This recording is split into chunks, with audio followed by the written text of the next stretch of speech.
Aquests són els ingredients de la burrata amb raïm a la planxa.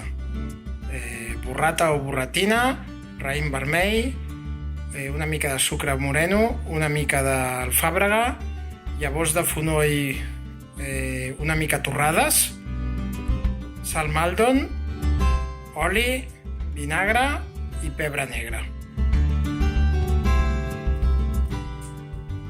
Hem posat a marinar el raïm amb una cullerada de llavors de fonoll torradetes, una mica de sal, maldon, una mica de sucre, una mica de pebre, un all picadet, oli i vinagre. Ho deixarem uns 10 minuts, un quart, i després ho posarem en brotxetes i les passarem per la planxa.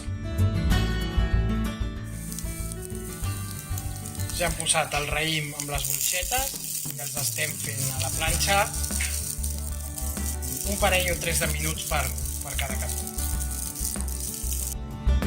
Ja tenim el plat muntat.